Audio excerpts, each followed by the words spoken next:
For decades, The Tonight Show starring Johnny Carson was the ultimate gateway to American fame. A single successful appearance could transform an unknown stand-up comic or singer into a household name overnight. But for one performer, Lydia Marlowe, a rising comedian in the late 1970s, her first appearance wasn't just unforgettable. It was the last time she would ever set foot on that legendary stage. Lydia wasn't the typical comedian of her era. While many performers stuck to safe observational humor, Lydia's act carried a sharp, unpredictable edge. She spoke her mind, pushed boundaries, and was never afraid to aim her punchlines at the people in power. It was exactly this boldness that earned her a growing fan base and exactly what would lead to her downfall on Carson's show.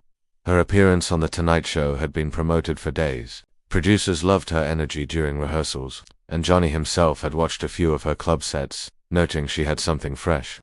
Audiences tuned in expecting a quirky, quick-witted new voice. What they didn't expect was the moment that changed late-night TV history. Everything started smoothly. Lydia opened with a few stories about her childhood, earning genuine laughs from Carson and the crowd. But as she grew more comfortable, she slipped into a part of her routine that the producers had specifically asked her to trim her satirical impressions of Hollywood executives and network decisions. Lydia, feeling the electricity of the moment, ignored the warning. Her first risky joke hit lightly. The second prompted a nervous murmur. Then came the third, an impersonation of a well-known NBC executive who happened to be sitting in the studio that night. Lydia exaggerated his mannerisms, mocked his speech, and delivered a punchline that made half the audience gasp and the other half laugh uncontrollably.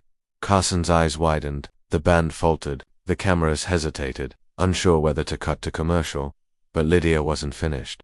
She shifted the routine into a critique of late-night television itself, questioning why certain guests were favored while others were never given a chance. She didn't name names, but she didn't have to. Everyone knew exactly which figures she was referencing. Lydia thought she was being bold and brilliant. The room, however, felt the tension thickening. When the segment ended, Carson remained professional but noticeably cool. His trademark warmth was replaced by a polite, tight smile. He shook her hand, thanked her for coming, and the moment the cameras stopped rolling, Lydia was escorted off stage faster than any guest before her. She didn't grasp the severity of what had happened until the next morning. Her agent called, speaking in a tone Lydia had never heard before. NBC had officially informed him that she would never again appear on The Tonight Show. No reconsideration, no second chances. One performance had closed the door permanently.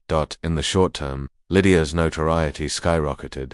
Newspaper columns speculated about her infamous appearance. Comedy clubs filled with people eager to see the woman who had dared to do what no one else would. But the industry quietly shut its doors. She wasn't blacklisted outright, but invitations dwindled. Opportunities became rare, and major networks kept their distance. Years later, Lydia would admit in interviews that the decision to go off-script was both her greatest thrill and her career's turning point. She never blamed Carson nor the producers. Instead, she described it as a moment when my mouth moved faster than my future. Her story remains a cautionary tale in show business, that one moment on the biggest stage can elevate a performer or ensure they never return. And for Lydia Marlowe, that one moment meant she was never allowed back on the Johnny Carson show again.